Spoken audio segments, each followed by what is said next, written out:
Assalamualaikum warahmatullahi wabarakatuh. Bertemu lagi dengan saya, Anggi. Saya CEO dari The Prime.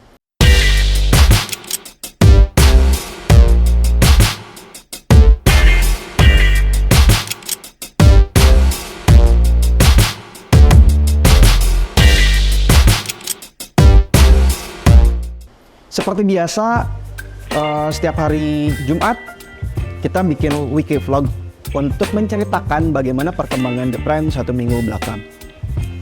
Tapi untuk di minggu ini, instruksi dari tim kreatif kita harus bikin satu highlight yang lebih dalam. Misalkan kita berbicara design thinking, berarti kita berbicara fokusnya pada design thinking. Nah, pada minggu ini kita akan berbicara mengenai pentingnya kolaborasi. Kita mengetahui bagaimana kolaborasi itu secara konsep dasar bahwa menyatukan atau saling bekerja sama satu individu atau satu kelompok dengan kelompok yang lain atau kelompok dengan individualnya lain untuk menghasilkan sesuatu yang bisa bermanfaat untuk satu sama lain dan memberikan kelebihan dari satu individu tersebut. Kemarin kita sempat bertemu dengan tim wholesale-nya Bank Mandiri. Ternyata dari Bank Mandiri tersebut mereka punya banyak produk yang bisa kita manfaatkan. Menyambung, The Prime akan membuat produk di bidang UMKM. Ternyata di Bank Mandiri tersebut juga mereka punya produk yang memang bisa dihubungkan dengan produk kita. Nah, ini pentingnya dari kolaborasi. Bank Mandiri mereka punya produk pembiayaan, kami punya produk untuk membantu para UMKM. Bisa saja menjadi kolaborasi yang saling menguntungkan satu sama lain. Konteksnya, The Prime terjun langsung ke UMKM, pelaku usaha, berbicara mengenai problem, berbicara mengenai solusi. Bank Mandiri mempunyai produk yang bisa memberikan added value ke produk tersebut, sehingga proses kolaborasi ini saling menguntungkan satu sama lain. Contoh keuntungannya, The Prime mempunyai fitur atau mempunyai produk yang memang ditambahi pembiayaan yang lebih stable karena kita tahu Bank Mandiri itu seperti apa. Lalu Bank Mandiri mereka bisa achieve aplikasi pengajuan pembiayaan dari para pelaku UMKM. Nah, proses kolaborasi ini tujuannya seperti yang saya bilang itu harus saling menguntungkan satu sama lain. Tapi perlu kita ketahui juga proses kolaborasi ini itu harus melalui proses empathize. Proses karena kita balik lagi kepada design thinking. Jangan sampai apa yang kita kolaborasikan membuat produk, tapi marketnya itu tidak ada atau tidak menyelesaikan permasalahan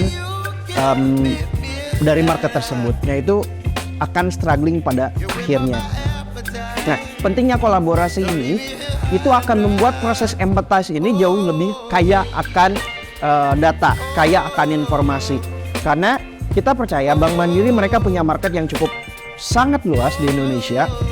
Kami punya market yang memang cukup unik, cukup mempunyai jaringan yang cukup captive. Nah, ketika proses empathize menggabungkan sumber daya yang dari Mandiri, menggabungkan sumber daya yang ada kita punya dengan produk yang kita punya untuk pelaku UMKM, proses empathize-nya ini jauh lebih akan kaya sehingga menghasilkan analisa ataupun data informasi problem apa sih yang dihadapi oleh market saat ini, khususnya untuk pada bidang UMKM. Nah, ini yang menjadi mungkin gambaran untuk teman-teman, bisa menginspirasi teman-teman juga. Ternyata kita bisa berkolaborasi dengan banyak instansi loh, dengan banyak kelompok loh, atau dengan banyak individu loh. Dan proses kolaborasi ini juga garis besarnya adalah harus saling menguntungkan satu sama lain. Individu ini mempunyai kelebihan A, individu yang lainnya mempunyai kelebihan B. Nah, ketika proses kolaborasi ini harus saling menguntungkan satu sama lain. Jangan sampai salah satu dirugikan atau apalagi dua-duanya dirugikan. Nah, itu adalah kunci dari kolaborasi. Nah, proses kolaborasi ini kunci utamanya adalah jangan resisten atau jangan menolak terhadap perkembangan, menolak terhadap sesuatu yang baru, sesuatu yang asing, sesuatu yang istilahnya tidak terbiasa. Nah, proses kolaborasi ini harus mempunyai kita jangan resisten. Sifat jangan resisten ini adalah kunci ketika kita untuk memulai kolaborasi. Nah, ketika proses memulai kolaborasi, tentu di sana ada proses diskusi, proses brainstorming, yang pada akhirnya itu bisa menguntungkan satu sama lain. Balik lagi ketika kita berbicara dengan Bank Mandiri, ternyata mereka punya produk cukup bagus, mereka punya pembiayaan untuk pelaku UMKM yang saya rasa ini bisa menjadi added value atau menjadi solusi yang akan kita tawarkan kepada pelaku UMKM. Karena seperti pada episode sebelumnya, The Prime akan membuat produk untuk para pelaku UMKM. Nah, produk-produk ini akan dikolaborasikan dengan produk yang ada di Bank Mandiri. Ternyata mereka cukup welcome berbicara dengan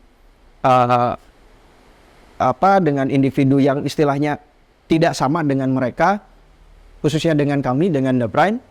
Ternyata mereka welcome membuka, ternyata potensi pembiayaan untuk para pelaku UMKM tanpa anggunan itu cukup besar dan ringan untuk dilakukan atau untuk dilaksanakan oleh pelaku UMKM. Karena itu juga mungkin ada mandat dari pemerintah pusat bahwa perbankan harus menyajikan atau membuat produk yang memudahkan pelaku UMKM untuk grow. Seperti itu. Kami, The Prime, yang mempunyai captive market untuk di pelaku UMKM, membuat para pelaku UMKM ini yang asalnya cuma melakukan usahanya itu tidak bankable, tidak terstruktur dari mulai pencatatan keuangan, transaksi dan lain-lain. Nah, kami membuat mereka bisa bankable karena hasil kolaborasi ini harus ada inline dari satu sama lain. Karena kalau misalkan tidak inline, contohnya captive market kita tidak bankable. Produk yang dihasilkan Mandiri membutuhkan pelaku UMKM yang bankable, otomatis kolaborasi ini tidak akan jalan. Maka harus kita temukan proses inline-nya ini ada di mana. Kalau kita tarik mundur perspektif yang lebih luas, proses kolaborasi ini antara individu dengan individu yang lain, kelompok atau dengan kelompok yang lain, itu harus menemukan inline-nya ini ada di mana. Inline-nya ini penghubung satu sama lain sehingga produk yang akan dibuat atau proses kolaborasi yang akan dibuat ini saling terhubung. Contoh, pelaku UMKM yang kita punya marketnya di-inline-kan dengan Bank Mandiri itu dengan data pelaku UMKM yang bankable. Nah, itu salah satu contoh inline-nya dua individu melalui proses kolaborasi. Inline-nya adalah kata kuncinya pelaku UMKM itu harus bankable. Makanya ketika proses pembiayaan atau proses bantuan perbankan itu ada sesuatu yang bisa tersalurkan. Nah, proses inline ini adalah membuat jalur dari Bank Mandiri kepada pelaku UMKM. Kurang lebih seperti itu. Nah, itu adalah kunci dari kolaborasi. Awalnya kita jangan resisten. Yang kedua, kita berdiskusi atau brainstorming untuk menemukan keuntungan satu sama lain. Yang ketiga, kita cari inline-nya ada di mana. Sehingga proses menghubungkan dua individu itu bisa jalan. Nah, yang keempat adalah yang paling penting, menjaga komunikasi satu sama lain. Dari individu ke individu yang lain. Dan ini harus disepakati, proses komunikasinya itu harus seperti apa. Apakah menggunakan, contoh sederhana, grup WA kah, atau menggunakan jalur khusus email, atau menggunakan metode contoh platform tertentu untuk proses kolaborasi. Nah, ini proses komunikasinya ini harus disepakati dan dipahami satu sama lain. Sehingga ketika sebelum berjalan, komunikasi lancar. Setelah berjalan komunikasi lancar dan ketika diturunkan di market, komunikasinya harus tambah lancar. Jangan sampai sudah produknya bagus, yang dikolaborasikan menghasilkan produk bagus, marketnya cukup bagus juga, tapi komunikasi tidak lancar, maka otomatis proses kolaborasi ini tidak bisa dijalankan. Nah, itu kurang lebih dari apa yang sudah kita lalui dari minggu kemarin kita bertemu dengan Mandiri. Ternyata kita sudah mengetahui lebih dalam bagaimana proses kolaborasi yang ternyata bisa loh kita lintas sektor dari perbankan ke software house atau dari perbankan ke startup. Itu sangat possible banget. Nah, mungkin ini jadi inspirasi untuk teman-teman juga. Bisa saja mungkin market kalian sudah cukup oke. Kalian bisa berkolaborasi dengan market yang memang tidak ada hubungannya dengan apa yang sudah kalian garap. Contoh, kalian punya startup di bidang kesehatan. Ternyata kalian bisa berkolaborasi loh dengan bidang pertanian atau misalkan dengan bidang sosial.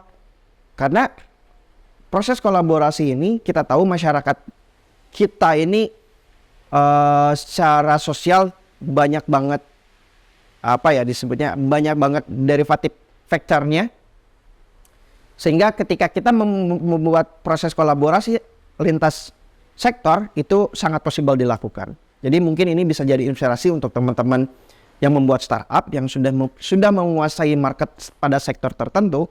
Kalian coba berkolaborasi dengan individu atau startup yang lain pada sektor yang lain. Manfaat dari kolaborasi ini pertama, kalian bisa membuat produk tapi menggunakan sumber daya dari orang lain. Sehingga ketika kalian membuat produk tersebut, cost-nya jauh lebih ringan. Efisiensi waktu untuk delivery produknya ini jauh lebih cepat. Karena prosesnya, usahanya dibagi dua oleh individu A ke individu B. Yang kedua, manfaatnya adalah market kalian itu akan jauh lebih kaya. Ketika market sizingnya ini yang asalnya tidak terjangkau atau yang asalnya nggak tercover, ketika ada produk baru dengan lintas sektor, ini jauh lebih membesar. Itu. Yang ketiga, manfaat dari kolaborasi, kalian akan menemukan produk-produk yang sebelumnya kalian tidak terpikirkan sama sekali. Tapi ketika proses kolaborasi lintas sektor, ternyata kalian bisa membuat produk yang jauh lebih kaya dan sama sekali mungkin tidak terpikirkan oleh kalian. Nah, itu manfaat-manfaat yang itu yang kami rasakan ketika kita berkolaborasi, ketika kita bertemu dengan perusahaan yang lintas sektor atau perusahaan yang istilahnya berbeda proses bisnisnya, berbeda market bisnisnya. Nah, ini kalian akan menemukan banyak manfaat ketika kalian berkolaborasi. Kurang lebih seperti itu. Dan perlu kalian ketahui juga, ketika proses kolaborasi ini jangan sampai kalian tidak menggunakan platform tertentu untuk melakukan kolaborasi. Tetap hal yang paling kita pakemkan atau hal yang paling kita tekankan di The Prime, kami menggunakan design thinking. Jadi kita harus melakukan proses empathize. Mengetahui marketnya itu seperti apa, mengetahui problemnya seperti apa, mengetahui apa yang mereka inginkan.